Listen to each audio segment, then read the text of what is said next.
वाक्यकारं वररुचिं भाष्यकारं पतञ्जलिं पाणिनिं सूत्रकारं च प्रणतोऽस्मि मुनित्रयम्। শোনা যাচ্ছে কথা আমার?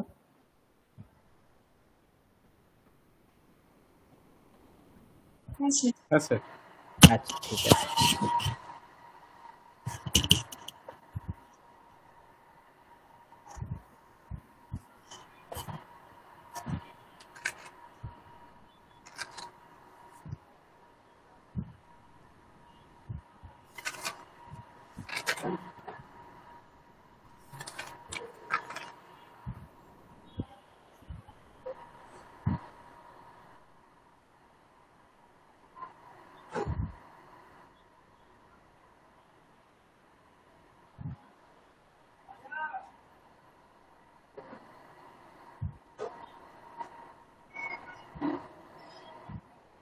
স্ক্রিন দেখা যাচ্ছে তো?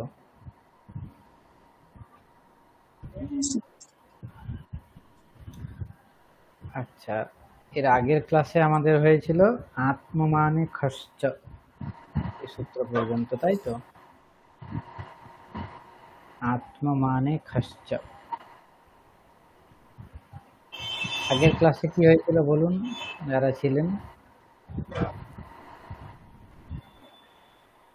সুপ্যজাত নিনিস্তাচ্ছিল্যে সূত্র থেকে বলুন।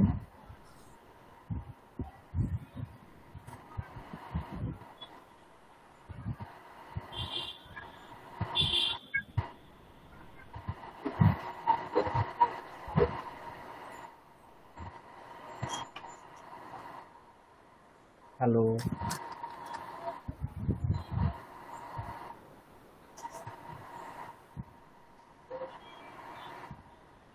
হ্যালো, শোনা যাচ্ছে? আচ্ছা, হ্যাঁ, বলুন, যে কেউ একজন বলুন।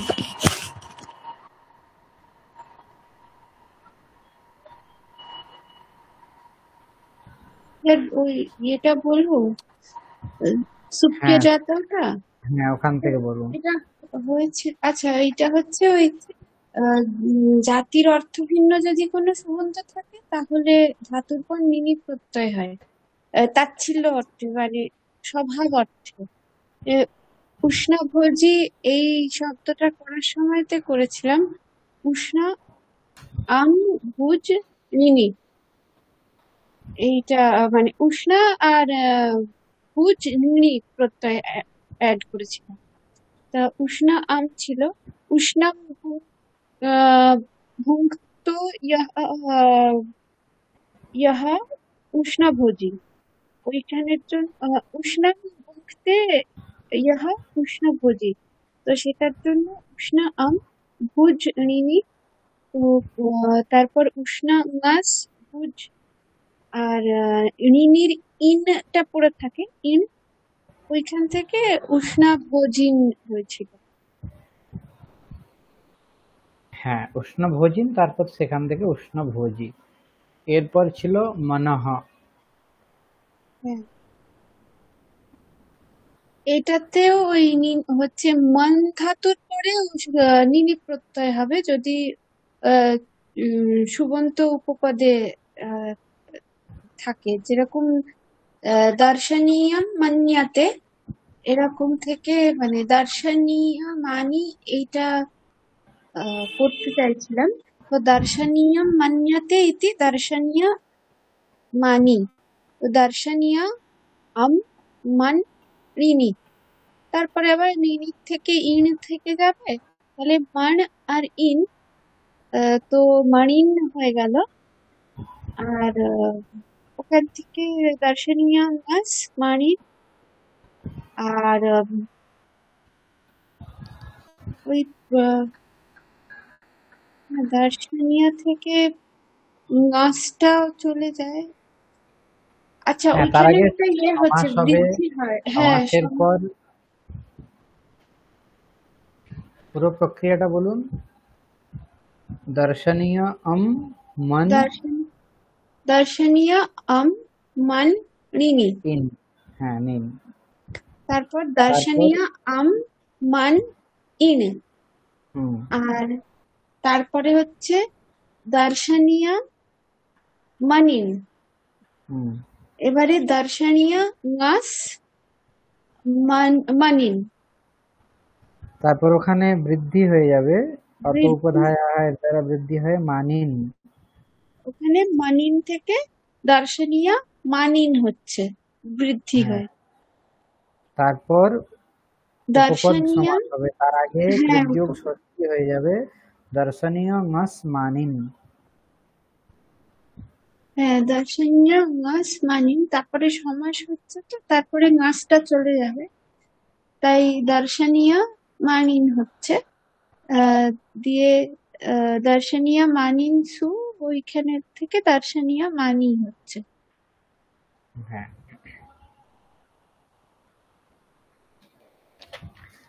এরপরে ছিল আত্মমানে খশ্চ। আত্মমানে খশ্চ, বলুন।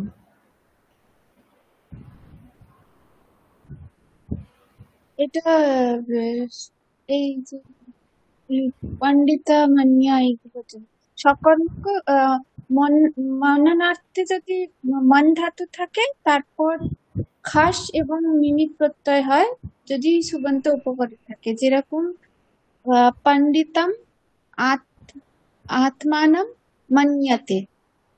তো পণ্ডিত মন খাস, এখানে ওই খস প্রত্যয় করছি। তারপর সূত্রে অর্থটা স্পষ্ট হলো না যে আত্মমানের অর্থ কি।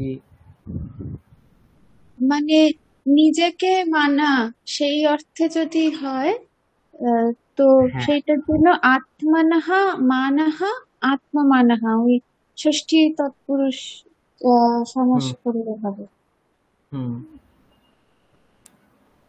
তো সেই সেটা সেখান হচ্ছে। থেকে আর স্বকর্মকে মাননে এরকম অর্থ কি করে পেলাম? আত্মমানের অর্থ করছি স্বকর্মকে মাননে। হ্যাঁ, কেননা আত্মমানে এর অর্থই হচ্ছে নিজেকে মানা, তার মানে নিজেকে যেখানে মানা হচ্ছে নিজেই কর্ম, তার জন্য অর্থ হচ্ছে স্বকর্মকে মননে। স্বকর্মকে মননে এরকম যদি অর্থ হয়, নিজেকে মানা হয় এরকম যদি অর্থ থাকে, তাহলে কি হবে? মন ধাতুর উত্তর খস খট প্রত্যয়, প্রত্যয় হবে। খস হ্যাঁ। হবে। চাত নিনিহি, এর অর্থ কি? হ্যাঁ স্যার। এই যে পরের লাইনটা আছে চাত ণিনিহি, মানে চকারাত ণিনি প্রত্যয় अपि। সূত্রে হ্যাঁ, আত্মমানে চ আছে তো, চ হ্যাঁ, ওই শব্দের চাটা দ্বারা। হচ্ছে আগের সূত্রতে বলা হয়েছে, তো মনে হয় ওইখানে হয়েছিল নিনি প্রত্যয়ের কথা, হুম। ওইখানে থেকে ওই চাটা বলছে যে আগের সূত্রে তো নিনি বলেছে, সেইখানে এখানে খাস হচ্ছে। তো নিনি এবং খাস প্রত্যয় দুটোই হয় যদি নিজেকে মানা অর্থে হয়, সেই জন্য চটা বলছে। খাসটা বলা রয়েছে আত্মানের খাস, চটা ওই নিনিকে বুঝিয়ে বলছে। হ্যাঁ, চকারের দ্বারা এখানে পূর্বসূত্রে যে নিনি প্রত্যয়ের বিধান করা হয়েছে তারও গ্রহণ করা হচ্ছে। তাহলে এখানে পণ্ডিতম মান্যঃ পণ্ডিতমানি দুটো রূপ হবে, ঠিক আছে? হ্যাঁ, হ্যাঁ। হ্যাঁ, পণ্ডিতম মান্যঃ আপনাকে, পণ্ডিতমানি দুটো রূপ কিভাবে হচ্ছে বলুন তো? হ্যাঁ, যে পণ্ডিত মান্যা, এটা হচ্ছে পণ্ডিতম আত্মানম মান্যতে থেকে খাস প্রত্যয় করলে পণ্ডিত আম মান খাস। আর খাসের থেকে খালি অকার পড়ে থাকছে, তাহলে পণ্ডিত আম মান আ। আহ,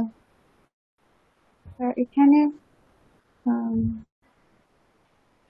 স্যার এখানে আরেকটা ইয়ে ছিল, ওই কর্তারি সাপের জন্য কি হচ্ছিল সেটা আমার মনে নেই হ্যাঁ, একটা। সব প্রত্যয় হচ্ছিল সেখানে। রূপটা দেখিয়ে দিচ্ছি এখানে।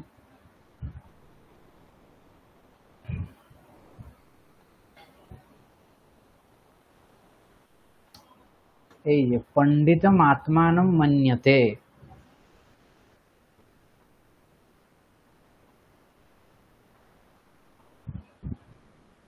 পণ্ডিতম আত্মানম মন্যতে, বলুন কিভাবে হচ্ছে, এখানে রূপটা দেওয়া আছে। হ্যাঁ স্যার, ওইখানে ওই শিয়ানটা আসছে না, ওইখানে কার্তারি সাপ থেকে শিয়ানটা কি হচ্ছে ওই জায়গাটা উম, আমার কাছে ঠিক ক্লিয়ার হলো বোঝা যায়নি। না। আচ্ছা, অন্য একজন কেউ বলুন যার মনে আছে। পণ্ডিতম মন্যঃ পণ্ডিত মানি দুটো রূপ কিভাবে হচ্ছে বলতে পারবেন কেউ? এখানে পণ্ডিতম আত্মানাম মন্যতে। হ্যালো। হুম, হ্যাঁ বলুন। এখানে যেহেতু আত্ম মানে খসচা, সেই কারণে এখানে খস প্রত্যয় হচ্ছে। পণ্ডিত হ্যাঁ, মন খস। তারপরে এখানে খসের এখানে অনুবন্ধ লোপ করে অ থাকছে।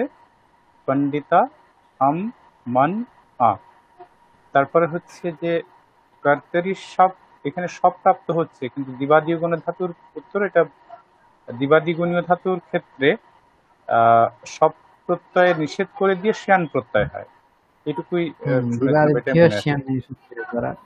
হ্যাঁ, মানে সূত্রটা মনে নেই, কিন্তু শিয়ান প্রত্যয় হয় কর্তরি হ্যাঁ, সপের সূত্র হচ্ছে দিবাভ্য শ্যাম। দিবাদিভ্য শ্যান।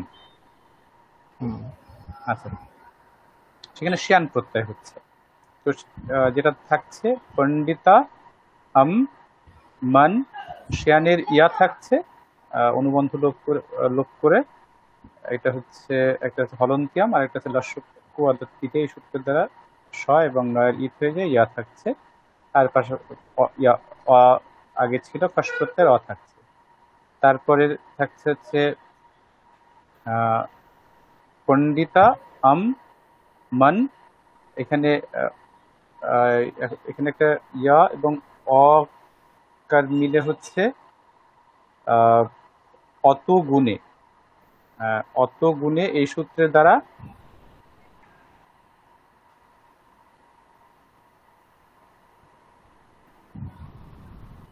অতগুণে এর দ্বারা পণ্ডিত। এই পূর্বরূপ একাদেশ হচ্ছে আহ, ইয়ার হ্যাঁ, ক্ষেত্রে অতগুণের দ্বারা পররূপে আদেশ দেওয়া। পররূপ একাদেশ হচ্ছে। পররূপ একাদেশ হয়ে হ্যাঁ। ইয়া আর অ মিলে ইয়া হয়ে যাচ্ছে। তারপর হচ্ছে হুম, যে পণ্ডিতা আম মান্যত হয়ে যাচ্ছে, পণ্ডিতা আম মান্যা থাকছে।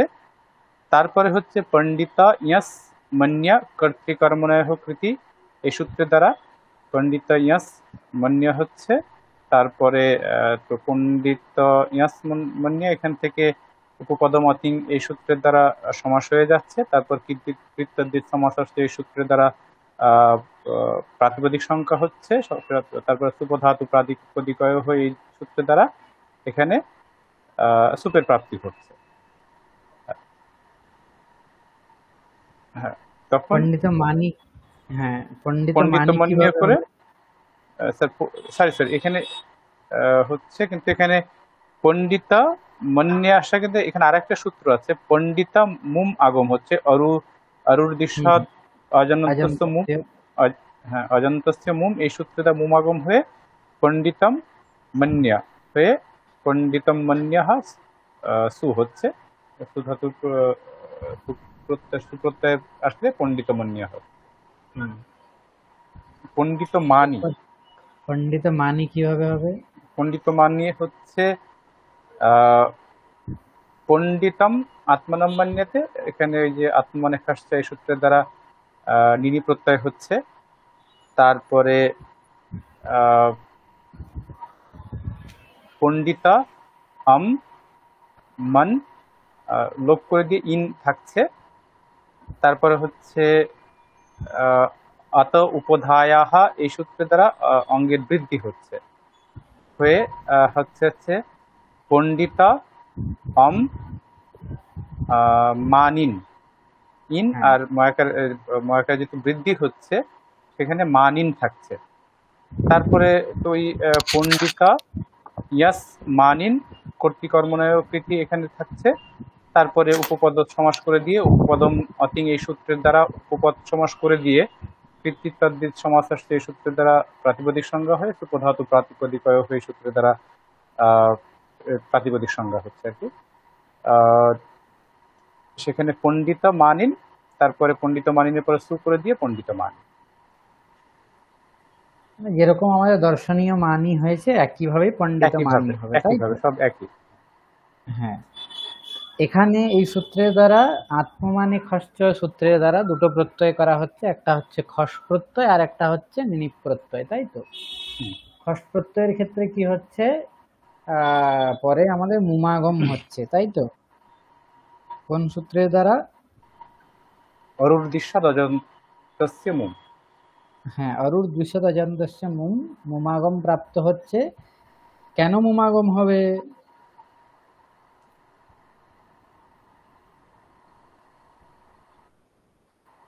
হচ্ছে স্যার কেন এখানে? কেননা অজন্ত পূর্বপদ অজন্ত আছে আছে, হ্যাঁ বলে। অজন্ত পূর্বপদ। হ্যাঁ, অজন্তের মুমাগম হচ্ছে এখানে, হ্যাঁ। ঠিক আছে। আচ্ছা, এরপরে আজকে হবে খিত্যনব্যয়স্য। স্যার এই আগের একটা ঠিক ওই সুপ্রিয় অজাত পূর্বে যে সূত্রটা ছিল কিপচ, ওইখানে স্যার হ্যাঁ একটু সমস্যা ছিল, একটু ওইটা ওই আপনার ওখানে হ্যাঁ, মনে হয় বলুন। আছে উখায় হাসরাংসাতে, ওইখানে ওটা একটু হ্যাঁ বের করবেন স্যার, আপনি যেটা মানে আপনার লিখেছিলেন, যেটা দিয়েছে। হ্যাঁ হ্যাঁ, বলুন। এইখানে যে উখা উখা ইয়েসি শ্রং কি প্রত্যয় সম্পূর্ণটা লোপ হয়ে যাচ্ছে, এটা কিভাবে? ওয়া তো হ্যাঁ, থাকার কথা। वेर अपृक्तस्य এর দ্বারা ওকারের লোপ হয়ে যায়। হ্যাঁ वेहे अपृक्तस्य, वेर अपृक्तस्य সূত্র হচ্ছে वेर अपृक्तस्य। আচ্ছা, ওয়ের অপেক্ষা করছে না, ঠিক আছে। হুম, আচ্ছা, বোঝা গিয়েছে তাহলে? তার আগে অপৃক্ত সংজ্ঞা হয়ে যাবে, দেখুন এখানে মনে হয় রূপটা লেখাই আছে, এই যে উখায়াহ শ্রমসতে, উখা নসি শ্রমস ক্বিপ, লোপ হয়ে যাচ্ছে। ক্বিপ প্রত্যয় হচ্ছে এখানে, অ্যাকচুয়ালি ওয়ের অপৃক্তস্য দেওয়া নেই, ডিটেলসে এখানে লেখা আছে। বকার থাকবে এখানে, বকারের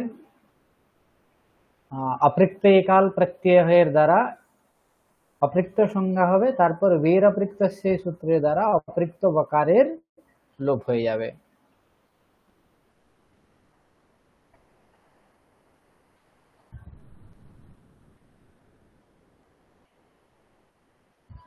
এখানে দেওয়া নেই অ্যাকচুয়ালি, অনুবন্ধ লোপ করে দেওয়া আছে, তার মানে সবগুলোই লোপ হয়ে যাচ্ছে।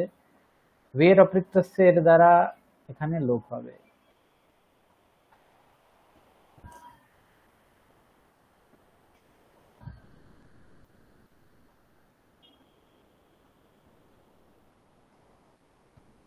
বোঝা গিয়েছে?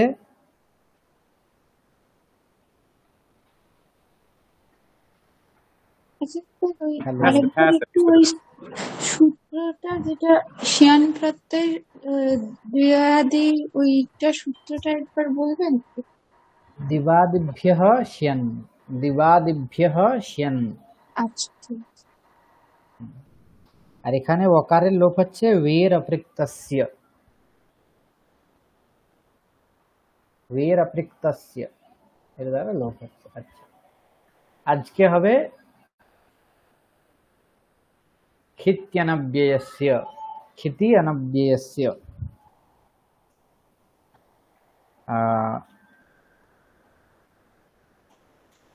কালিমন্য রূপ পাবো আমরা।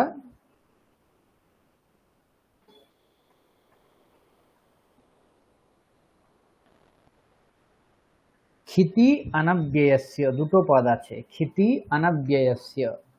ক্ষিতি সপ্তমী একবচনান্ত, অনব্যয়স্য ষষ্ঠী একবচনান্ত।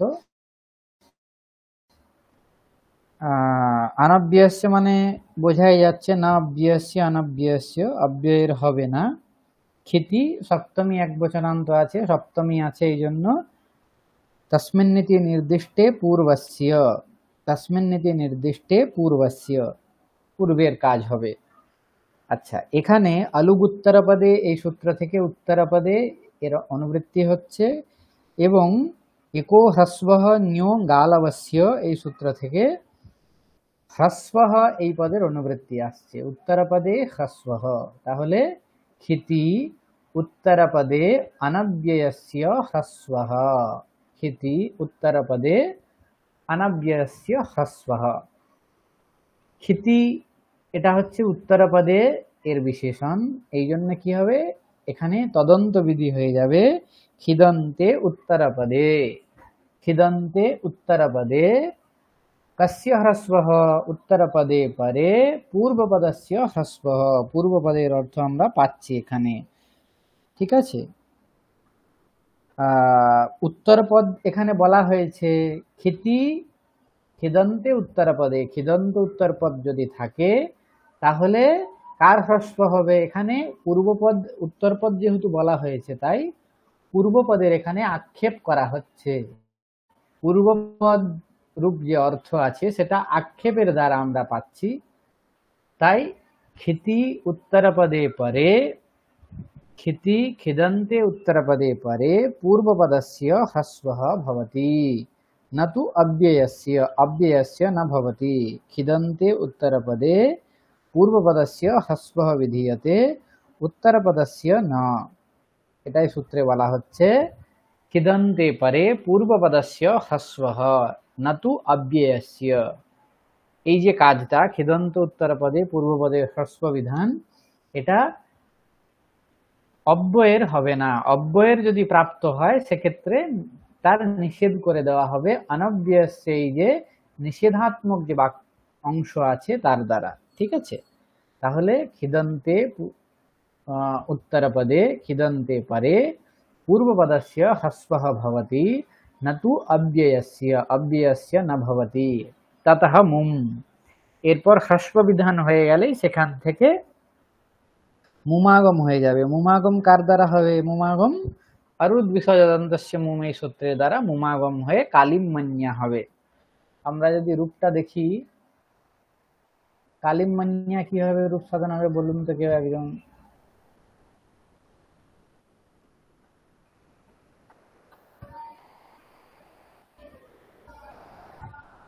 কালিমমান্যা কিভাবে হবে,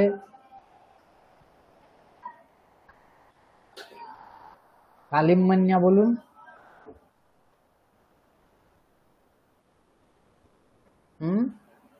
কালিমমান্যা এর অর্থ কি হতে পারে?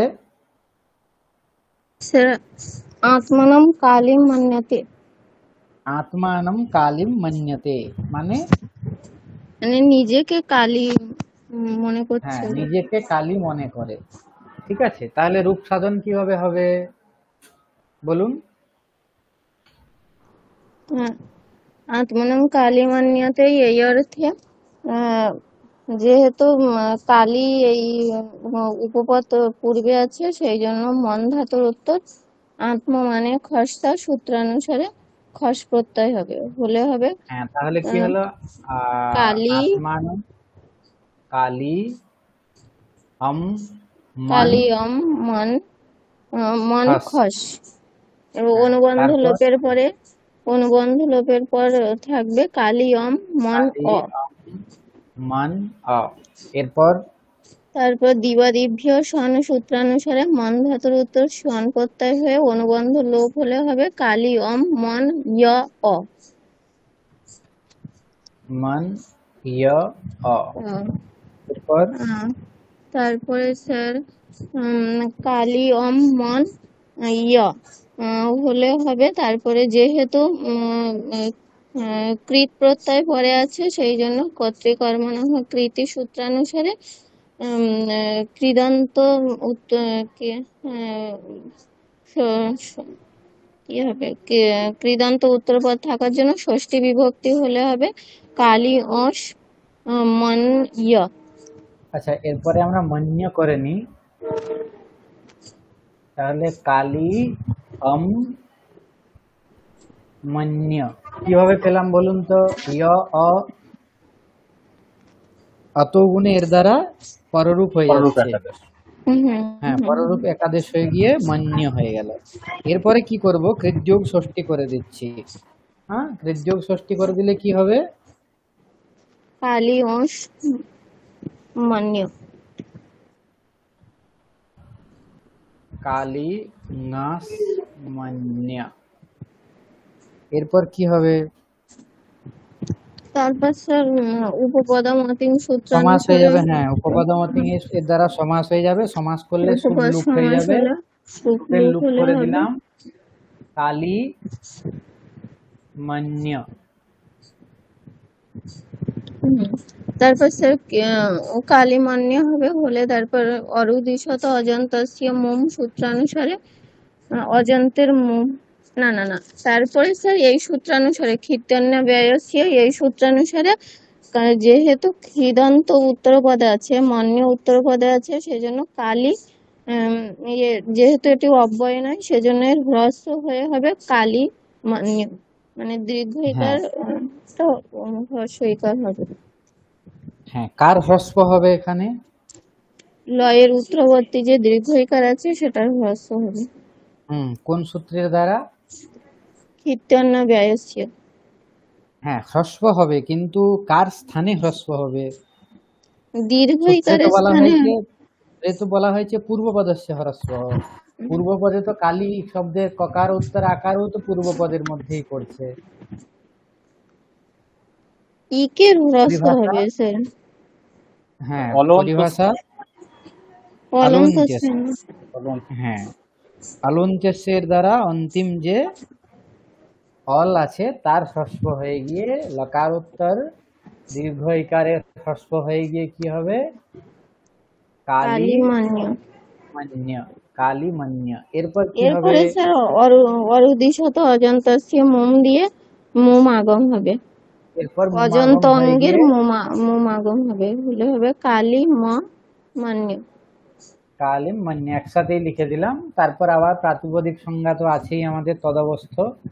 প্রাতিপদিক সংজ্ঞার জন্য এখানে সুবুৎপত্তি হয়ে কালিম মান্য। হ্যাঁ,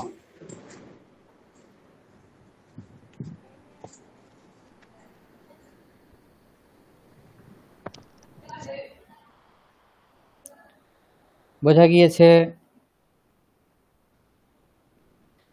খিত্যনাব্যস্য সূত্রের অর্থ তাহলে স্পষ্ট, তাই তো? খিদন্তে হ্যাঁ হ্যাঁ উত্তরপদে পরে পূর্বপদস্য হ্রস্ব খিদন্ত হবে। সে আচ্ছা, খিদন্ত খিদন্তটা মানেটা বলে কি? দিচ্ছি। হ্যাঁ, খিদন্ত হচ্ছে খকারহ ইত ইয়স্য সহ খিত। খকার ইত যার তাকে খিত বলা হচ্ছে। খকার ইতকার আছে এখানে খস প্রত্যয়, দেখুন খকারের ইত সংজ্ঞা হয়েছে, তারপর তার লোপ হয়ে গিয়েছে, তাই এটা হচ্ছে খিত। মন মন্য এটা হচ্ছে খিদন্ত। খিদন্ত উত্তরপদ, খিত অন্তে আছে এমন উত্তরপদ। খিদন্ত উত্তরপদ যদি পরে থাকে তাহলে পূর্বপদের হ্রস্ব বিধান করা হচ্ছে এই সূত্রের দ্বারা। পূর্বপদ বলতে এখানে কালী শব্দের লকার উত্তর যে দীর্ঘ ইকার তার অলন্ত্যস্য সূত্রের দ্বারা পরিভাষার দ্বারা এখানে হ্রস্ব বিধান হচ্ছে কালী মান্য। এরপর অরূর্ধ্বসদজন্তস্য মুম সূত্রের দ্বারা অজন্ত অঙ্গের মুমাগম হচ্ছে কালিম মান্য। একসাথে বর্ণ সম্মেলন করে কালিম মান্য। তারপর প্রাতিপদিক সংজ্ঞা সুবুৎপত্তি ইত্যাদি প্রক্রিয়া বিধান করে কালিম মান্য।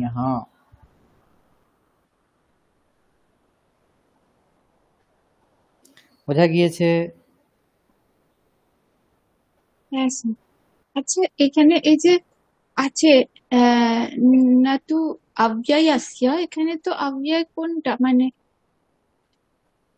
হ্যাঁ, নাতু অভ্যাসে যেরকম একটা উদাহরণ আছে, আহ দিবামন্যা রাত্রি, দিবামন্যা রাত্রি।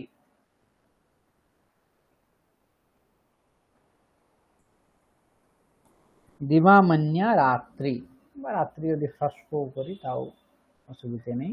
এর অর্থ হচ্ছে আত্মানম দিবম মন্যতে। দিবামন্যা রাত্রি এর অর্থ হলো, দিবা শব্দের অর্থ কি? দিন। দিন। রাত্রি শব্দের অর্থ জানেন আপনারা।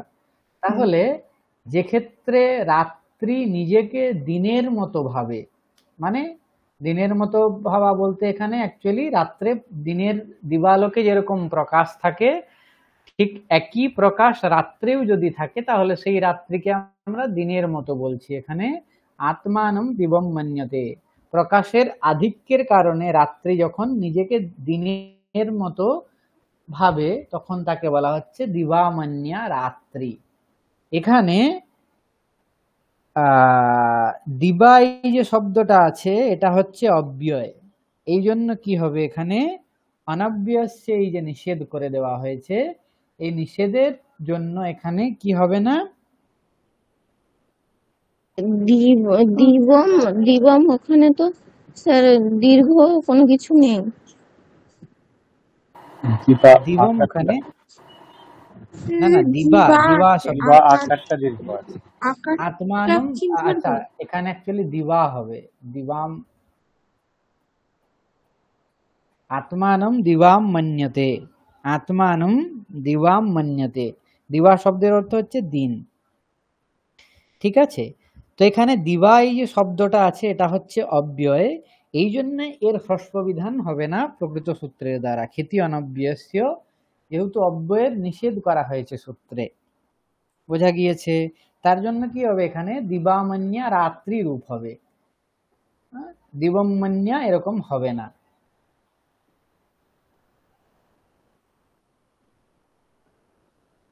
আচ্ছা স্যার, এই যে দিবাটা যদি অব্যয় হয় তাহলে দিবাম কি করে করছি? হুম, এর আত্মানাম দিবাম, দিবাটা যদি আচ্ছা আচ্ছা, অব্যয় হয়। সরি সরি, এখানে এখানে দিবাম হবে না, আত্মানম দিবামন্যতে হবে, ঠিক আছে। হ্যাঁ, আত্মানম দিবামন্যতে অব্যয় আছে, তার কোন রকম কোনো পরিবর্তন হবে না। আত্মানম দিবামন্যতে, দিবামন্যা রাত্রি, এখানে মুমাগম হবে না, কেননা মুমাগম হচ্ছে অনব্যয়ের, ঠিক আছে। অরুর দ্বিষজ অজন্তস্য মুম সূত্রের দ্বারা কার মুমাগম হবে বলা হয়েছে, অরুর দ্বিষদ আর অজন্তের মোমাগম হবে। হ্যাঁ হ্যাঁ, অরুষহ খিদন্ত দ্বিষদহ পরে অজন্ত, থাকলে। হ্যাঁ হ্যাঁ, এখানে তাই অনব্যস্য নিষেধের দ্বারা এখানে কি হবে না,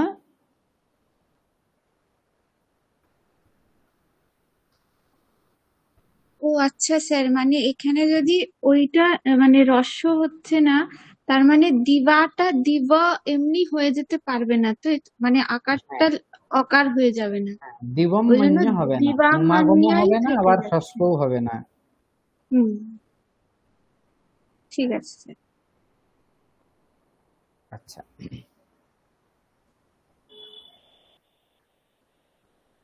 এরপরে আছে করণী যজঃ, করণী যজঃ, সূত্রে দুটো পদ আছে, একটা হচ্ছে করণী আর একটা হচ্ছে যজঃ। করণী সপ্তমী একবচনান্ত পদ, যজঃ যজ শব্দের পঞ্চমীর একবচন যজঃ। ভূতে ঋণিহি এই দুটো পদের এখানে অনুবৃত্তি হচ্ছে, ভূতে শব্দের অনুবৃত্তি করা হচ্ছে, ঋণিহি এর অনুবৃত্তি করা হচ্ছে, অ্যাকচুয়ালি সুপ্যজাত ঋণী তাচ্ছিল্যের এখান থেকে আসছে এবং ভূতের অধিকার আসছে, তাহলে ভূতে ঋণিহি করণী যজঃ এতগুলো এখানে পদ আছে। করণে সপ্তমী একবচনান্ত, এখানে তাই উপপদে এরকম অর্থ আমরা পাচ্ছি, করণে উপপদে, করণ উপপদ যদি থাকে তাহলে ভূতে অর্থে, ভূত অতীতার্থে কি হবে, যজেহে যজ ধাতু হো নিনিহি, যজ ধাতুর থেকে নিনি প্রত্যয় হবে। করণ উপপদ যদি থাকে ভূতার্থে যজ ধাতু থেকে নিনি প্রত্যয় হবে। এটাই বলা হচ্ছে এখানে করণে উপপদে ভূতার্থে যজেহে নিনিহি স্যাৎ, করণ যদি উপপদ থাকে তাহলে যজ ধাতুর থেকে নিনি প্রত্যয় হবে, বোঝা গিয়েছে। যেমন এখানে উদাহরণ আছে, সোমেন ইষ্টবান সোময়াজি, সোমেন ইষ্টবান সোময়াজি, সোমেন ইষ্টবান সোময়াজি। এখানে ভূতার্থে আছে ইষ্টবান ভূতার্থে, এবং সোমেন করণার্থ, সোমের দ্বারা যজ্ঞ করা হচ্ছে, যিনি যাগ করেছেন তাকে বলা হচ্ছে সোময়াজি। তাহলে সোম করণ উপপদ আছে এখানে, যজ ধাতু ভূতার্থে ব্যবহার হয়েছে, এই জন্য নিনি প্রত্যয় হয়ে সোময়াজি রূপ হচ্ছে। ইয়াজিন আগের মতোই মানিন, সোমেন সোম টা यज নিনি সোম টা यज ইন, এরপর অত উপধায়া এর দ্বারা বৃদ্ধি হয়ে যাবে, ইয়াজিন সোমটা সমাস হয়ে যাবে সোময়াজিন সোময়াজি সোময়াজি। বোঝা গিয়েছে?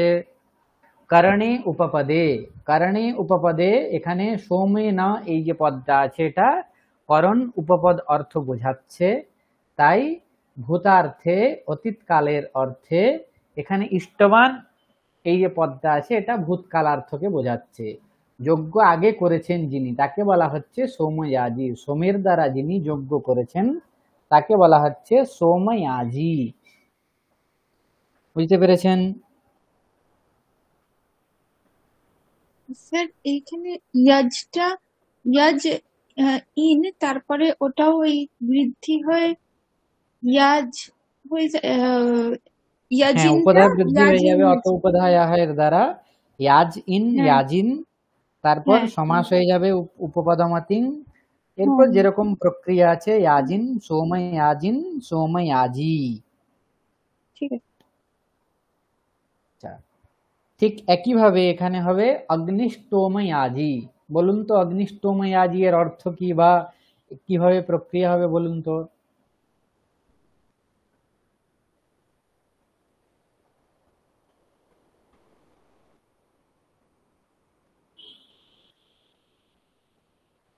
স্যার মানে সোমেন ও ইষ্টবান এরকম ভাবে হবে, অগ্নিষ্টমেন ও ইষ্টবান, এই অর্থে যেহেতু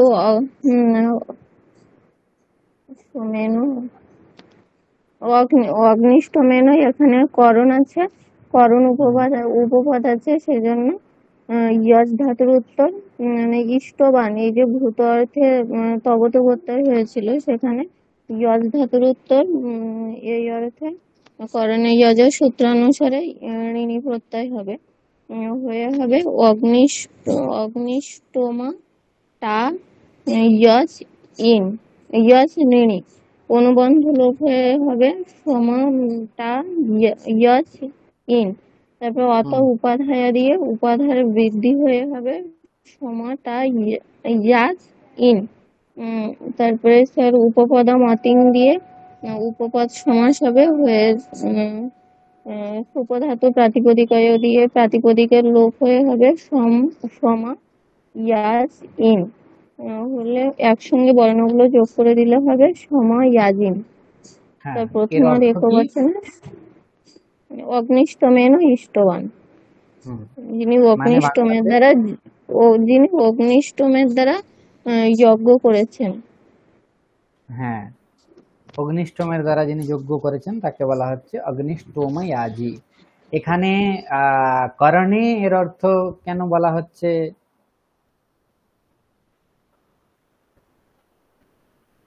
করণে যজহ সূত্রে করণে যদি না হয় তাহলে কি হবে?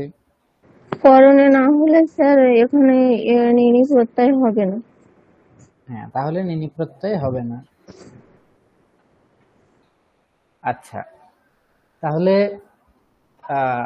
সোময়াজি অগ্নিষ্টময়াজি রূপ দুটো এখানে বোঝা গিয়েছে, করণে যজহ সূত্রে অর্থ বোঝা গিয়েছে, তাই তো?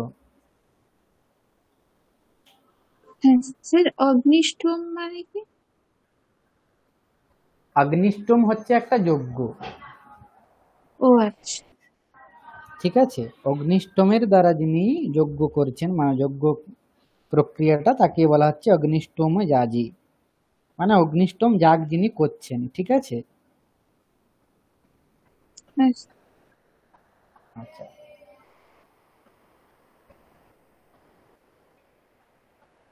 এরপরে আছে দৃশেহে ক্বনিপ।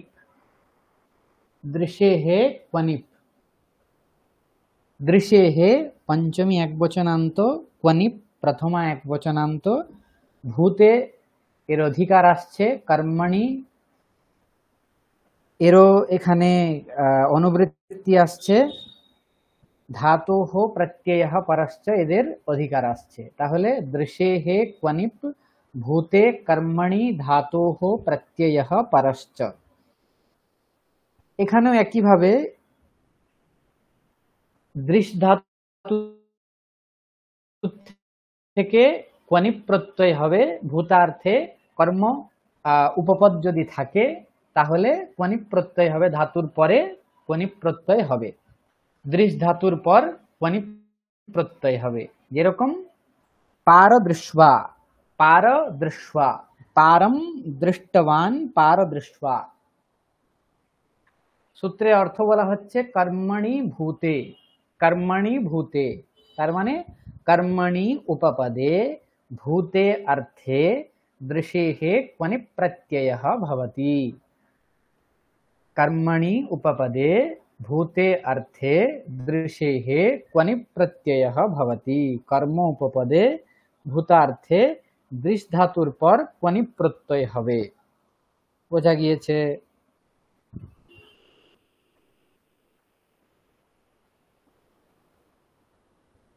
হ্যাঁ স্যার। স্যার উদাহরণ আরেকটা এখানে দেওয়া বলবেন? ওই হ্যাঁ, এখানে কর্ম যদি উপপদে থাকে এবং ভূতার্থ হয়, ভূতার্থ বোঝায়, তাহলে কি হবে? দৃশ ধাতু থেকে ক্বনিপ প্রত্যয় বিধান করা হচ্ছে এখানে। যেরকম পারম দৃষ্টবান, পারম দৃষ্টবান পারদৃশ্বা, পারম দৃষ্টবান ইহ সহ পারদৃশ্বা। যিনি পার দেখেছেন তাকে বলা হচ্ছে পারদৃশ্বা। এখানে পারম দৃষ্টবান পারদৃশ্বা, রূপ সাধন কিভাবে হতে পারে বলুন তো? একইভাবে আছে, এখানেও নূতনত্ব কিছু নেই। বলুন।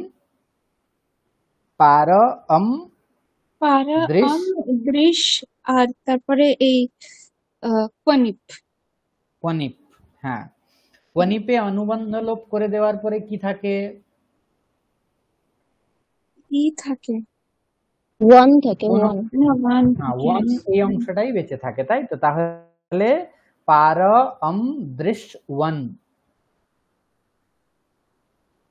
তারপর কি হবে? উপপদম, তার আগে কৃতযোগ ষষ্ঠী হয়ে যাবে, কর্তৃকর্মণঃ কৃতি, উপপদমতিং সমাস হয়ে যাবে, সমাস হয়ে গেলে সুবলুক হয়ে যাবে পারদৃশওয়ান, পারদৃশওয়ান।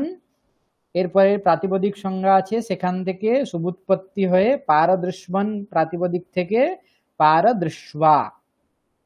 বোঝা গিয়েছে? যেরকম আগে এসছিল বনি প্রত্যয়ান্ত রূপ, কি এসছিল বলুন তো?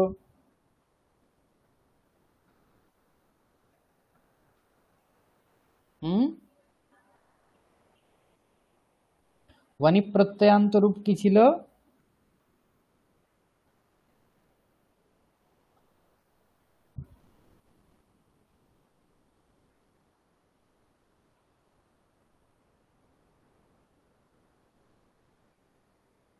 বনি প্রত্যয়ান্ত রূপ কি ছিল বলুন? अन्येभ्योऽपि दृश्यन्ते সূত্র এসেছিল তো, মনিন ক্বনিব ওয়ানিবিচ এতে প্রত্যয়াহ ধাতোঃ স্যুঃ বলা হয়েছিল। এই সমস্ত প্রত্যয়গুলো ধাতুর থেকে হয়। মনিন প্রত্যয় ভি উদাহরণ কি যাবা ছিল? ছিল, হ্যাঁ, মনিনে মনিন ছিল প্রত্যয় ছিল সুশর্মা। সুশর্মা। তারপরে ছিল প্রাতরিত্বা। প্রাতরিত। প্রাতরিত্বা হচ্ছে ওয়ানি প্রত্যয় করে, ক্বনি প্রত্যয় করে প্রাতরিত্বা, প্রাতঃ এতি গচ্ছতি ইহ সহ প্রাতরিত্বা। এখানেও পারম দৃষ্টবান ইহ সহ পারদৃশ্বা। যিনি পার দেখেছেন তাকে বলা হচ্ছে পারদৃষ্টা। বোঝা গিয়েছে? পার পার দেখেছেন মানে পারটা হ্যাঁ, পার বলতে মানে পার বলতে কি বোঝাচ্ছে? পারম পার যিনি পার বলতে যেরকম দেখেছেন। হচ্ছে আহ এখানে পার বলতে তো নদীর পার এরকম অর্থ তো নয়। এখানে পার বলতে কুশলতা বোঝাচ্ছে বা নিপুণতা বোঝাচ্ছে। ঠিক আছে? পারং, যেরকম পারঙ্গতঃ এরকম হয় তো, পারঙ্গতঃ মানে কোনো একটা বিষয়ে নিপুণ এরকম অর্থ বোঝাচ্ছে। সেরকম যিনি নৈপুণ্য দেখেছেন তাকে বলা হচ্ছে পারদৃষ্টা। স্যার বাংলায় পারদর্শী বলি যেটা একই মানে? হ্যাঁ হ্যাঁ হ্যাঁ হ্যাঁ, পারদর্শী একই অর্থে প্রায়। বোঝা গিয়েছে অর্থ?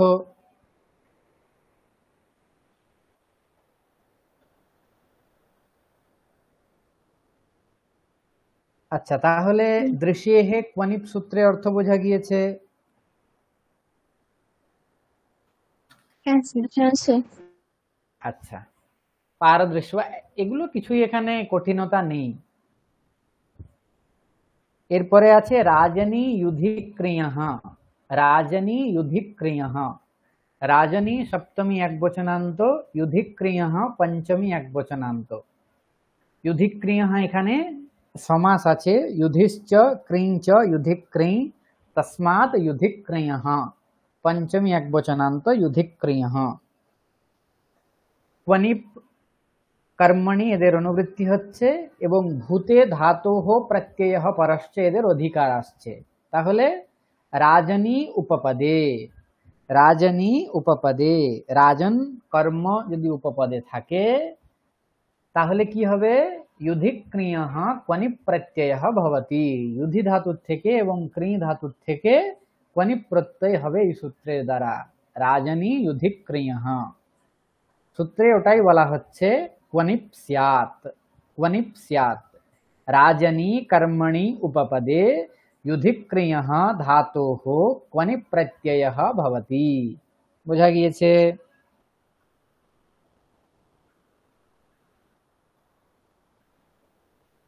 মানে স্যার এই রাজনী শব্দটা যদি থাকে তখন, আর হ্যাঁ ইউধি শব্দটা থাকলে? হ্যাঁ, রাজনী মানে হচ্ছে রাজা, রাজন শব্দ যদি উপপদে থাকে। ও মানে কিরকম ওটা উপপদে সপ্তমী। থাকতে হবে? হ্যাঁ আবার হ্যাঁ, কর্ম উপপদে থাকতে হবে। ঠিক আছে? করণ ইত্যাদি উপপদ, সৌমেন ইষ্টবান ইত্যাদি অর্থ হলে হবে না। এখানে কর্ম উপপদে রাজন শব্দ যদি থাকে তাহলে ভূতার্থে ধাতুর থেকে এখানে ক্বনিপ প্রত্যয় হবে। বুঝতে পেরেছেন? হ্যাঁ স্যার। আচ্ছা, আচ্ছা, ভূতার্থ মানে যেটা হয়ে গেছে এরকম হ্যাঁ অর্থে হ্যাঁ তো? হ্যাঁ, ভূতকাল মানে হচ্ছে পাস্ট টেন্স, হ্যাঁ অতীতকাল। হ্যাঁ হ্যাঁ হ্যাঁ। युधिः अन्तर्भावितर्ण्यर्थः। अन्तर्भावितर्ण्यर्थः, अन्तर्भावितर्ण्यर्थ মানে কি? নিচ প্রত্যয়ের অর্থ কি জানেন আপনারা? নিচ প্রত্যয়, হ্যাঁ স্যার, হ্যাঁ মানে প্রেরণা দেওয়া এরকম হতো, প্ররোচিত হ্যাঁ, করা। প্রেরণা। প্রেরণা নিচের অর্থ হচ্ছে প্রেরণা। যেরকম আমি কিছু কাজ করছি, আমাকে কেউ প্রেরিত করছে। হ্যাঁ? যেরকম ছাত্রঃ পঠতি, ছাত্রঃ পঠতি এর অর্থ কি? ছাত্র পড়ছে। হ্যাঁ, আর পাঠয়তি বললে কি হবে? মানে ছাত্রকে কেউ পড়াচ্ছে। হ্যাঁ, পড়াচ্ছে মানে পড়ানোর জন্য প্রেরিত করা হচ্ছে। ঠিক আছে? হ্যাঁ আচ্ছা, ভবতি ভাবয়তি হচ্ছে কারো দ্বারা করানো হচ্ছে, ভাবয়তি। পচতি পাচয়তি, রান্না করছে কেউ, পাচয়তি মানে কারোর দ্বারা করানো হচ্ছে। ঠিক আছে? প্রেরিত করা হচ্ছে, এইরকম অর্থ। এখানে युधि ধাতু অন্তর্ভাবিত নিয়র্থ, মানে युध যে ধাতু আছে সেই ধাতুর অর্থেই নিচ প্রত্যয়ের অর্থ আছে। প্রেরণ করা এইরূপ যে অর্থ সেটা ধাতুর মধ্যেই বলা আছে। ঠিক আছে? এই জন্যই বলা হচ্ছে ইউধিহি অন্তর্ভাবিত ন্যর্থঃ। ইউধ ধাতুর যে অর্থ, সেই অর্থেই নিজ প্রত্যয়ের অর্থ আছে। প্রেরণা রূপ যে অর্থ নিজ প্রত্যয়ের, সেই অর্থ তার মধ্যেই সম্মিলিত আছে, তার মধ্যেই মিশ্রিত আছে। বোঝা গিয়েছে ইউধিহি অন্তর্ভাবিত ন্যর্থ এই পংক্তির কি অর্থ? আচ্ছা, মানে বুঝতে পেরেছি। এখানে ইয়ুথ ধাতুর অর্থ যুদ্ধ করা নয়, যুদ্ধ করানো, এই অর্থে অর্থে হ্যাঁ এখানে হ্যাঁ উম, মানে প্রত্যয়টা হ্যাঁ হবে, মানে হ্যাঁ। প্রত্যয়। এরপরে অর্থ এখানে বলা হচ্ছে রাজানম যোধিতবান রাজযুদ্ধা। রাজানম যোধিতবান রাজযুদ্ধা। রাজানম যোধিতবান মানে কি? হুম? মানে সে মানে রাজাকে যুদ্ধ করানো হয়েছিল, এরকম আর কি। রাজানম যোধিতবান এর অর্থ কি? রাজানম মানে তো সে যোধিতবান এর রাজাকে, অর্থ কি? আর যোধিতবান হ্যাঁ, মানে রাজানম যুদ্ধ। মানে হচ্ছে রাজাকে, যোধিতবান এর অর্থ হচ্ছে যুদ্ধ করানো মানে হয়েছিল। রাজাকে, রাজাকে যিনি যুদ্ধ করিয়েছেন, হুম। ঠিক আছে, তাকে বলা হচ্ছে রাজযুদ্ধা। রাজাকে যুদ্ধে যিনি প্রেরিত করেছেন, রাজাকে যুদ্ধ যিনি করিয়েছেন, তাকে বলা হচ্ছে রাজযুদ্ধা। বোঝা গিয়েছে? এখানে নিজ প্রত্যয়ের অর্থ কি বোঝা গিয়েছে? রাজাকে যিনি যুদ্ধ করিয়েছেন, যুদ্ধে যিনি প্রেরিত করেছেন, প্রেরণা যিনি দিয়েছেন। হ্যাঁ,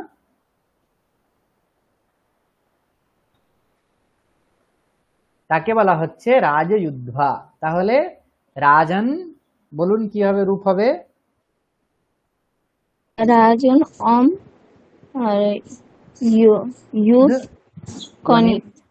युद्ध वन युद्धवन राजन नस युद्धवन রাজযুদ্ধন রাজযুদ্ধা। তাই তো?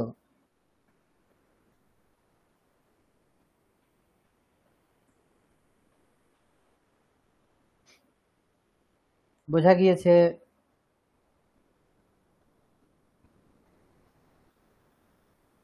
হুম। হ্যাঁ হ্যাঁ স্যার। আচ্ছা,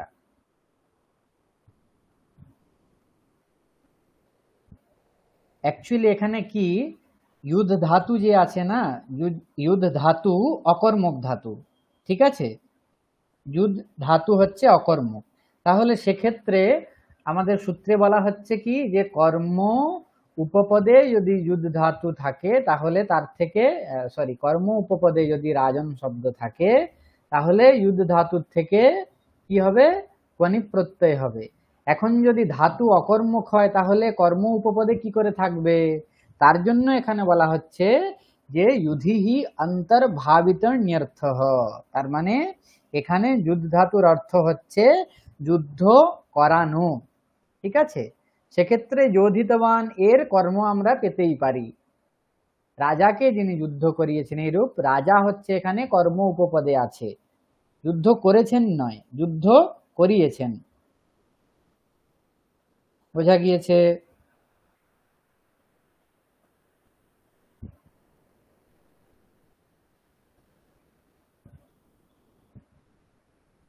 বুঝতে পেরেছেন? হ্যাঁ স্যার। আচ্ছা, প্রত্যেকেই বুঝতে পেরেছেন তো? ইউধিহি অন্তর্ভাবিত ন্যর্থঃ এর অর্থ, কেননা অকর্মক ধাতু ইউদ ধাতু, তার কর্ম সম্ভব নয়, সেক্ষেত্রে সূত্রের যে অর্থ বলা হচ্ছে সেটাই নিষ্পন্ন হবে না। তাই বৃত্তিকার বরদরাজাচার্য এখানে বলছেন যে যুদ্ধ ধাতুর অর্থ এখানে যুদ্ধ করা নয়, যুদ্ধ ধাতুর অর্থ এখানে হচ্ছে যুদ্ধ করানো। সেক্ষেত্রে রাজাকে যে যুদ্ধ করাচ্ছে তাকে বলা হচ্ছে রাজযুদ্ধা। কর্ম সম্পন্ন হচ্ছে বলে, কর্ম উপপদে আছে বলে, ভূতার্থে যুদ্ধ ধাতু থেকে ওয়ানি প্রত্যয় করে রাজযুদ্ধা রূপ পাচ্ছে।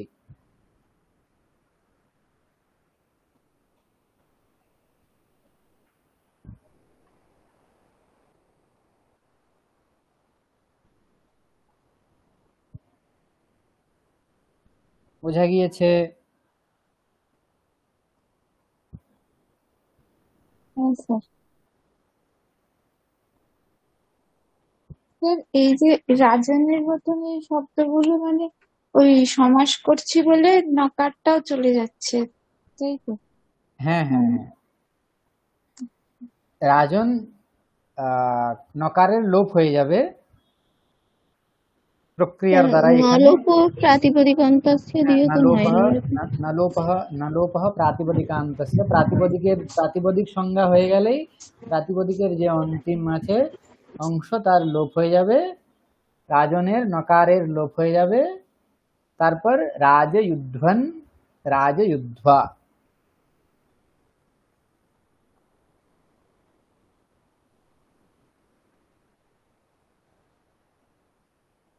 এরপরে আছে রাজকৃত্বা। রাজকৃত্বা এর অর্থ কি হতে পারে?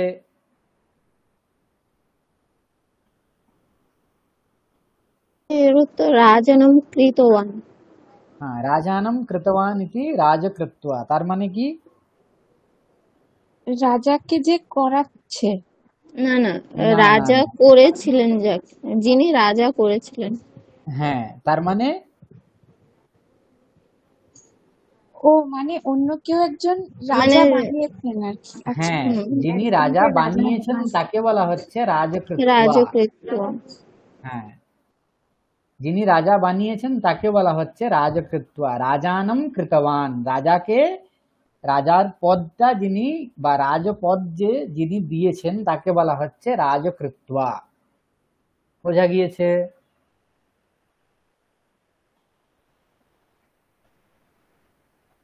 এরপরে আছে সহে চ। সহে চ, সহে সপ্তমী একবচনান্ত, চ হচ্ছে অব্যয়। সহে সপ্তমী একবচনান্ত, চ হচ্ছে অব্যয়। ক্বনিপ ভূতে ধাতোঃ প্রত্যয় পরশ্চ এদের অনুবৃত্তি এবং অধিকার আসছে আগের সূত্র থেকে। কর্মণি ইতি নিবৃত্তম, কর্মণি ইতি নিবৃত্তম, তার মানে এতদূর যে কর্মণি এ অনুবৃত্তি আসছিল এর নিবৃত্তি হবে এখানে, তার মানে অনুবৃত্তিটা এখানে হবে না। সহেচ এই সূত্রে কর্মণি পদের অনুবৃত্তি হবে না, সেক্ষেত্রে কর্মণি উপপদ হলে যে অর্থ আমরা করছিলাম এরকম অর্থ এখানে হবে না। তাহলে কর্মণি ইতি নিবৃত্তম বলা হলো এখানে, কর্মের এখানে কর্ম উপপদে এরকম অর্থ হচ্ছে না, নিবৃত্তি হয়ে যাচ্ছে। আচ্ছা, কর্ম এর নিবৃত্তি হচ্ছে না, তাহলে সূত্রের অর্থ কি হবে? না, সহে উপপদে, সহ শব্দ যদি উপপদে থাকে তাহলে কি হবে? ভূতার্থে ধাতুর থেকে ক্বনিপ প্রত্যয় হবে। সহ সহে উপপদে ভূতে ধাতোঃ ক্বনিপ প্রত্যয় ভবতি, এরকম সূত্রে অর্থ করা যেতে পারে। সহে উপপদে ভূতার্থে ধাতোঃ ক্বনিপ ভবতি বা ক্বনিপ স্যাৎ, এরকম অর্থ আমরা বলতে পারি। সহ উপপদে ভূতার্থে ধাতুর থেকে ক্বনিপ হবে, এখানে ইউদ এবং ক্রি ধাতুর পর ক্বনিপ প্রত্যয় বলা হয়েছে। সহ যোধিতবান সহ যুদ্ধা, সহ যোধিতবান সহ যুদ্ধা, সহ যোধিতবান সহ যুদ্ধা। সহ যোধিতবান মানে কি? যিনি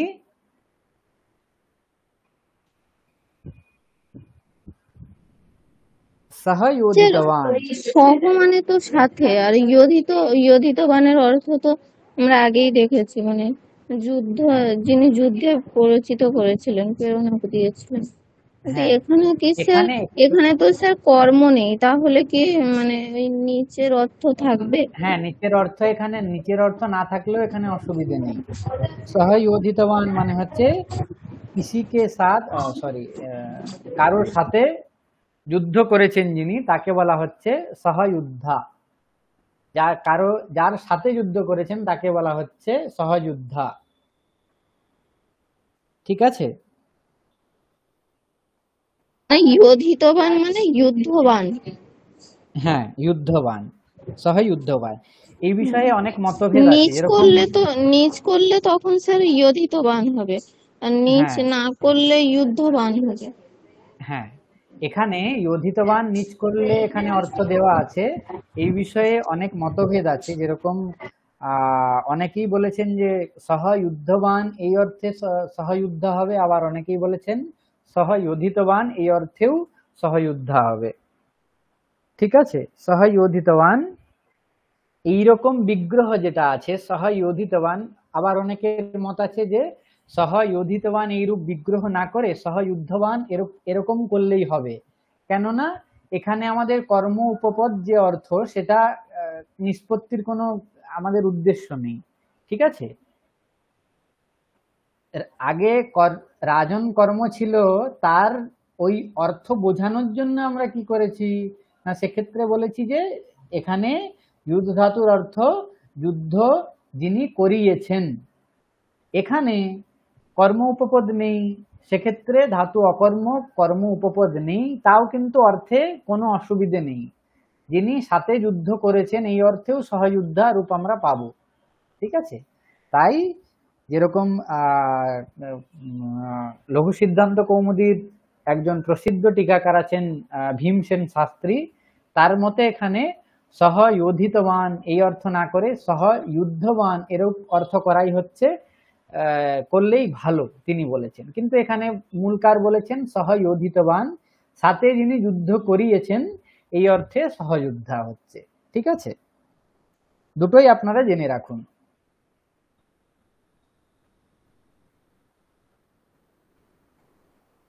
বোঝা গিয়েছে?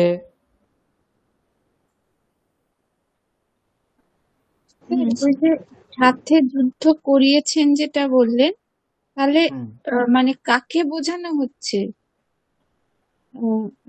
যুদ্ধ করিয়েছেন যিনি, মানে রাজার সঙ্গে যারা যুদ্ধ করছেন তাকে সহযুদ্ধা বলছি না তখন, নাকি করিয়েছেন? কারোর সাথে যিনি যুদ্ধ করেছেন তাকে বলা হচ্ছে। হ্যাঁ, কারোর সাথে করেছেন ওইটা তো ওই সহযুদ্ধবান রূপটা বুঝতে পারছি। আর সহযোধিতবানের যে ব্যাখ্যাটা দিলেন ওটা বুঝতে পারলাম না। সহযোধিতবান ইহ, সহযোধিতবান ইহ মানে কারো সাথে যিনি যুদ্ধ করিয়েছেন, সেক্ষেত্রে প্রেরক যিনি তাকে বলা হচ্ছে। হ্যাঁ, মানে প্রেরকটা কে, মানে তিনি নিজেও যুদ্ধ করছেন কি না করছেন না সেই জায়গাটা? সেটা তিনি যুদ্ধ করছেন কি করছেন না সেটা এখানে বলা হয়নি, কিন্তু তিনি যুদ্ধে প্রেরিত করছেন, সাথে যুদ্ধ করার অন্যকে যুদ্ধ করার জন্য প্রেরিত করছেন। কারোর সাথে যুদ্ধ করার জন্য যিনি প্রেরিত করছেন তাকে বলা হচ্ছে সহযুদ্ধা। সহযোধিতবান মানে হচ্ছে সহ যুদ্ধম কারিতবান ইহ, সহযুদ্ধা। আর সহযুদ্ধবান এরকম যদি অর্থ করি তাহলে সহযুদ্ধবান ইহ, সহযুদ্ধম কৃতবান ইহ সহযুদ্ধা, আবার সহযুদ্ধম কারিতবান ইহ সোপি সহযুদ্ধা। এরকম দুটোই রূপ দেখা যায়, মানে দুটো ব্যুৎপত্তি দেখা যায়। এখন স্পষ্ট হয়েছে অর্থটা? হ্যাঁ স্যার। আচ্ছা, একইভাবে সহকৃত্বা, সহকৃতবান ইহ সহকৃত্বা, সাথে কিছু করেছেন তাকে বলা হচ্ছে সহকৃত্বা। আচ্ছা, এরপরে আছে সপ্তম্যাম জনের ডহ, সপ্তম্যাম জনের ডহ। সপ্তম্যাম সপ্তমী একবচনান্ত, জনেহে পঞ্চমী একবচনান্ত, ডহ প্রথমা একবচনান্ত। সপ্তম্যাম জনেহে ডহ। ভূতে ধাতোহ প্রত্যয় পরশ্চ, এগুলোর অনুবৃত্তি আসছে এবং অনুবৃত্তি বা অধিকার এখানে আসছে। সপ্তম্যাম সপ্তমী উপপদে এখানে আসছে, তাই সপ্তম্যন্তে উপপদে, সপ্তম্যাম উপপদে। সপ্তমী উপপদ যদি থাকে, সপ্তম্যন্ত উপপদ যদি থাকে, তাহলে কি হবে? ভূতে ভূতার্থে, জনেহে জন ধাতোহ ডহ ভবতি। এটাই সূত্রের অর্থে বলা হচ্ছে সপ্তম্যন্তে উপপদে। সপ্তম্যন্ত যদি উপপদ হয় তাহলে ভূতার্থে অতীত কালার্থে বর্তমান যে জন ধাতু, সেই জন ধাতুর থেকে কি হবে, ড প্রত্যয়ের বিধান করা হচ্ছে সপ্তম্যাম জনের ডহ সূত্র থেকে। বুঝতে পেরেছেন?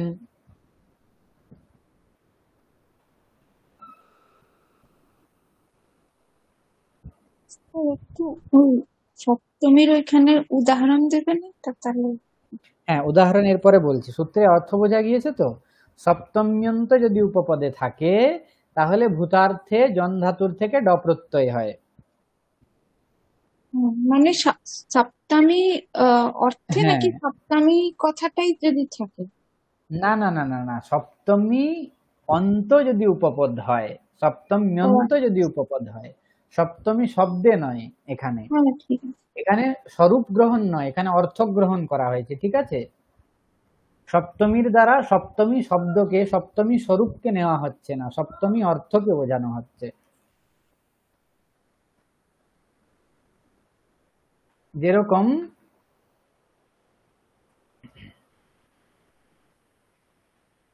সরসি জাতম, সরসি জাতম এই অর্থে আমরা কি রূপ করব? সরসিজম আর সরোজম।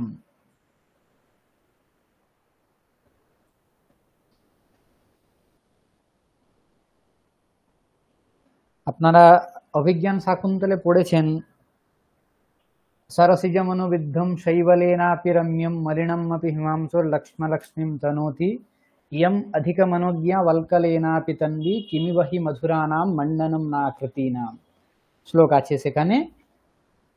তো সেখানে সরসিজম রূপটা এসছে সরসি জাতম, এর অর্থ হচ্ছে সরসি জাতম, তার মানে সরসি মানে হচ্ছে সরোবর, সরোবরে উৎপন্ন যেটা সেটাকে বলা হচ্ছে সরসিজম। পদ্ম, কমলকে এখানে বোঝানো হচ্ছে সরসিজম।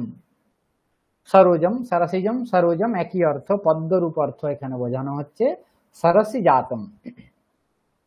এখানে দেখুন সরসি, সরস শব্দের সপ্তমীর এক বচন হচ্ছে সরসি, তাহলে সপ্তমীমন্ত উপপদ আছে। আর কি আছে? জাতম মানে হচ্ছে ভূতকালার্থ।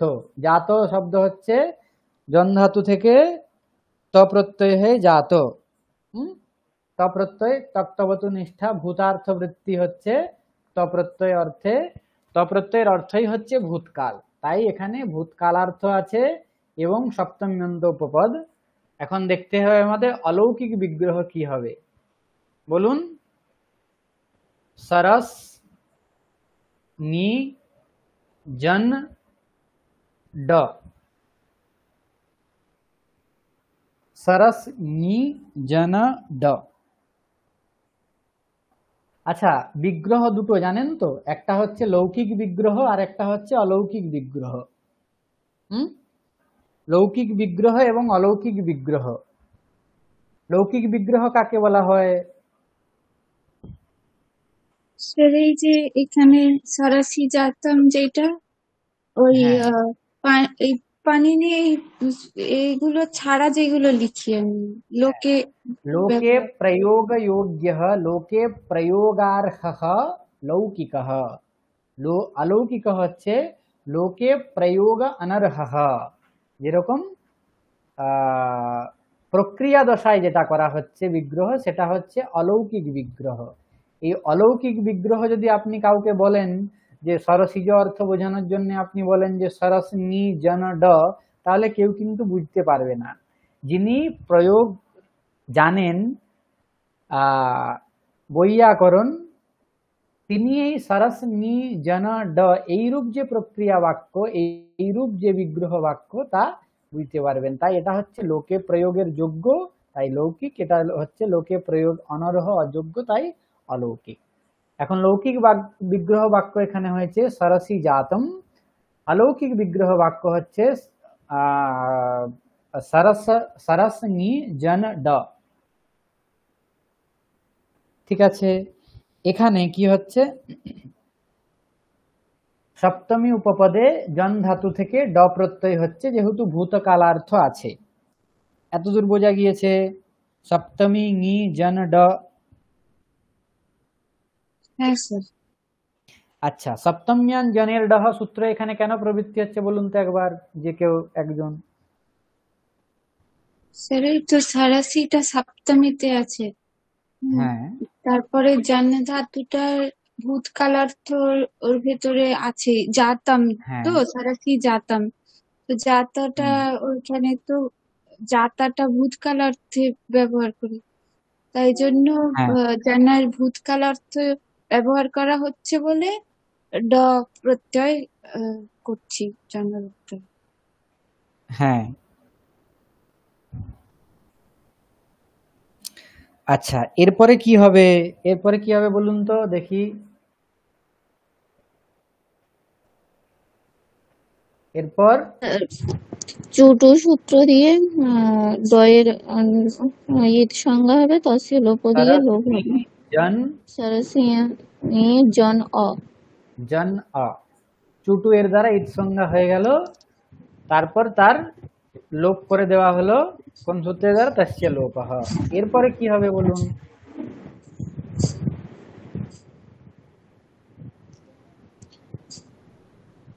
এরপরে স্যার উপপদ তৎপুরুষ সমাস হবে। এরপর উপপদামতিং না, দিয়ে উপপদ তৎপুরুষ এর আগে এখানে যেহেতু ডিত করা হয়েছে না, তাই দ্বিত্ব সামাত্র্যাৎ অভাস্যাপি টের অবশ্যই লোপঃ। টের লোপঃ।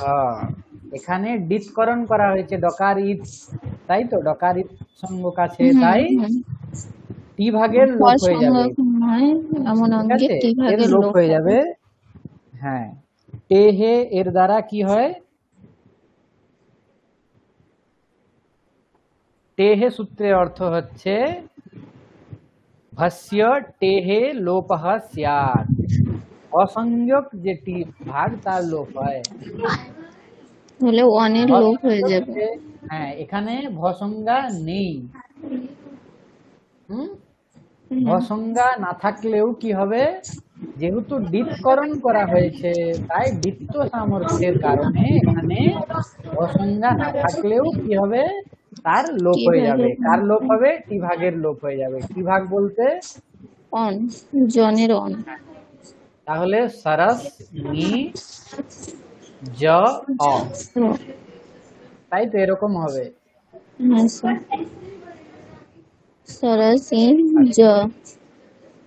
এবার হুম, উপপদামতিং দিয়ে উপপদ তৎপুরুষ সমাস হয়ে সুপধাতু হ্যাঁ প্রাতিপদিকায় দিয়ে ইয়ের লোপ হয়ে সরস জ হবে। হ্যাঁ। আচ্ছা, এখানে সমাস হয়ে গেল, তারপর প্রাতিপদিক সংজ্ঞা হয়ে গেল। প্রাতিপদিক সংজ্ঞা হওয়ার পর সুপ ধাতু প্রাতিপদিকয়োঃ এই সূত্রের দ্বারা প্রাতিপদিকের অবয়ব যে সুপ, তার এখানে লোপ প্রাপ্ত হচ্ছে। সরস নি, এই যে প্রাতিপদিকের অবয়ব নি, এর লোপ প্রাপ্ত হচ্ছে। ঠিক আছে, সুপ ধাতু প্রাতিপদিকয়োঃ এর দ্বারা এর লুক প্রাপ্ত ছিল, কিন্তু তার নিষেধ করে দেওয়া হবে। একটা সূত্র আসছে এখানে, তৎপুরুষে কৃতি বহুলম। তৎপুরুষে কৃতি বহুলম, তৎপুরুষে সপ্তমী একবচনম, কৃতি সপ্তমী এক বচন, বহুলম প্রথমা এক বচন। এখানে সপ্তম্যাহা এর অনুবৃত্তি হচ্ছে, অলুকের অনুবৃত্তি হচ্ছে এবং উত্তর পদে এর অনুবৃত্তি হচ্ছে। তাহলে তৎপুরুষে তৎপুরুষ সমাসে কৃতি উত্তর পদে, এখানে তদন্ত বিধি হয়ে গিয়ে হবে কৃদন্তে উত্তর পদে। তাহলে তৎপুরুষ সমাস যদি হয়, কৃদন্ত উত্তর পদ যদি থাকে, তাহলে সপ্তমীর কি হবে? বহুলম লুক ভবতি, বহুল লুক হয়ে যাবে। তার মানে বহুলার্থ আমরা জানি কি? কখনো হবে বহুলার্থ বলুন। ক্বচিৎ প্রবৃত্তি, ক্বচিৎ ক্বচিৎ প্রবৃত্তি, ক্বচিৎ অপ্রবৃত্তি, অপ্রবৃত্তি, ক্বচিৎ বিভাষা, ক্বচিৎ অন্যতেব। क्वचिद् विभाषा क्वचिदन्यदेव विधिर्विधानं बहुधा समीक्ष्य चतुर्विधं बाहुलकं वदन्ति। বাদন্তি। বাহুলকে চারটা অর্থ, ক্বচিৎ প্রবৃত্তি, ক্বচিৎ অপ্রবৃত্তি, ক্বচিৎ বিভাষা, ক্বচিৎ অন্যদেব। তাহলে তৎপুরুষে কৃতি বহুলম এর দ্বারা বহুল লুক হয়ে যাচ্ছে।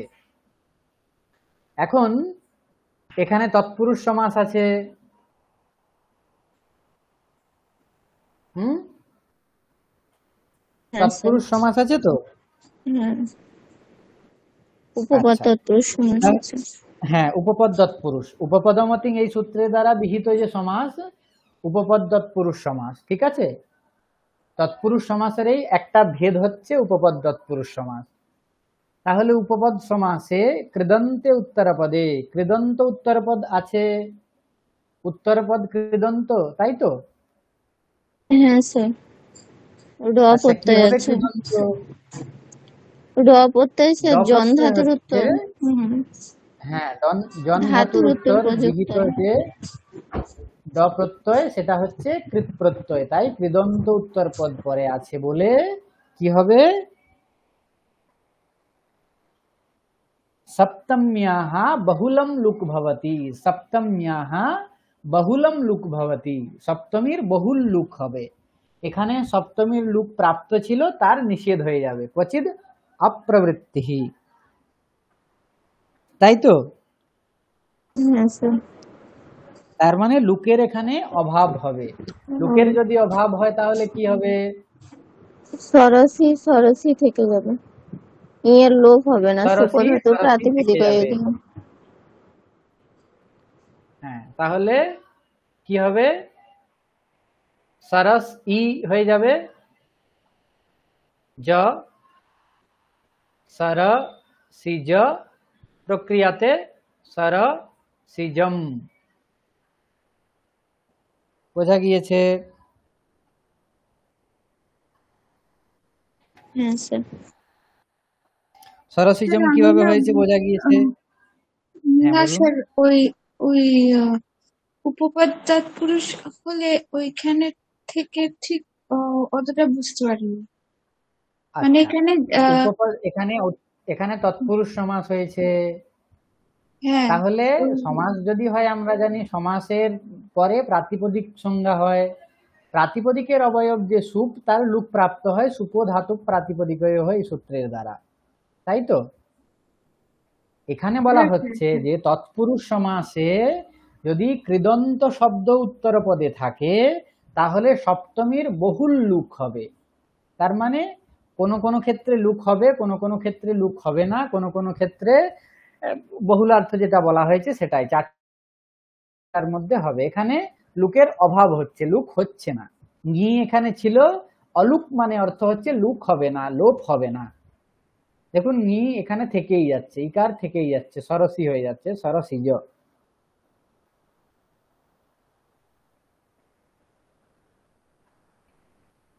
আচ্ছা, মানে নি আচ্ছা, নিয়ের ইকারটা থেকে যাচ্ছে। আচ্ছা, নিয়ের হ্যাঁ, মাকড় তো ইতে এমনিতেই। আচ্ছা, তাহলে এমনিতে হ্যাঁ, নি প্রত্যয়টার ওইখানে লোপ হওয়ার কথা, কারণ সমাস হচ্ছে বলে। কিন্তু সেখানে হ্যাঁ, যেহেতু এটা অপ্রবৃত্তি হচ্ছে বলে সমাস হলেও নি প্রত্যয়ের ইয়েটা রয়ে যাচ্ছে, অবয়বটা সমাস রয়ে যাচ্ছে। হলেও, প্রাতিপদিকের অবয়বের লুক প্রাপ্ত হলেও তার নিষেধ করা হচ্ছে, এখানে অলুক বিধান হ্যাঁ, করা হচ্ছে, এখানে অলুক বলা হচ্ছে, ঠিক আছে। লুক প্রাপ্ত ছিল কিন্তু এখানে অলুক করে দেওয়া হচ্ছে, তার মানে লুক হবে না এরকম বলা হচ্ছে। অলুক মানে যেরকম ছিল তদবস্থ সেটাই হবে। নি ইকার থাকছে, সরসি জ সরসিজ সরসিজম। ঠিক আছে। আচ্ছা, এরপরে কি আছে? সরসিজম সরোজম।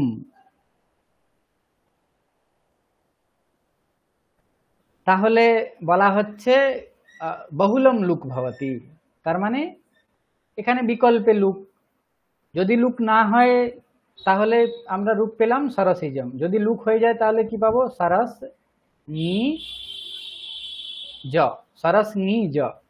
যদি লুক হয়ে যায় তাহলে কি পাবো? সরস জ, তাই তো?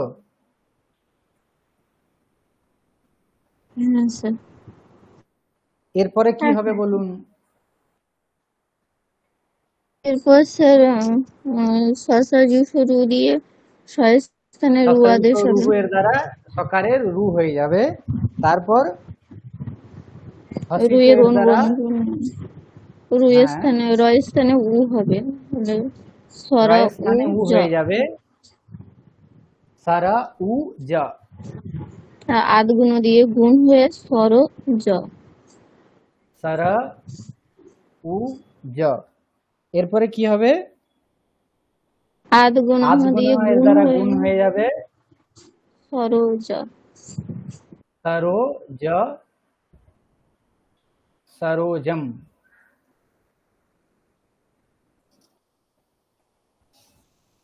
বোঝা গিয়েছে?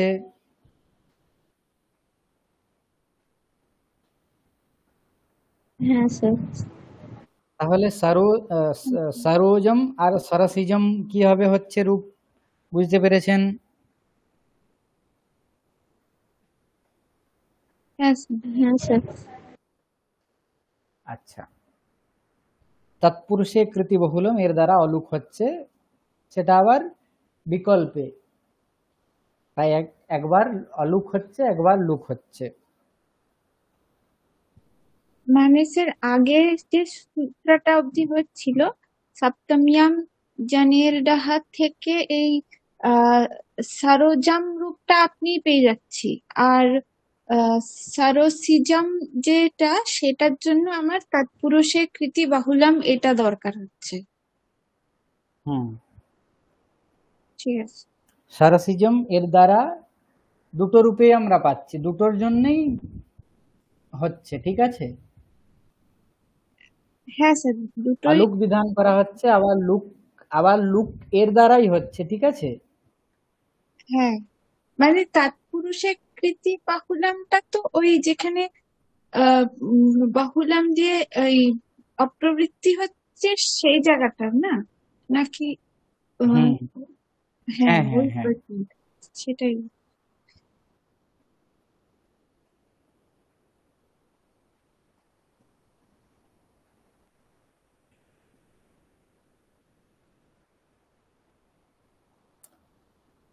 আচ্ছা, বোঝা গিয়েছে এতদূর পর্যন্ত? হ্যাঁ স্যার।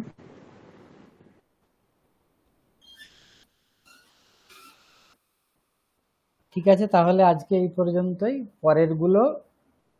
পরের ক্লাসে হবে। আপনার রূপ সাধনে এগুলো করবেন, এই রূপ দুটো অবশ্যই করবেন, সরসিজম সরোজম, খুবই প্রসিদ্ধ রূপ এগুলো। বাকিগুলো তো সহজ আছে। কালিমন্যা, পণ্ডিতমন্যা ইত্যাদি যেগুলো আছে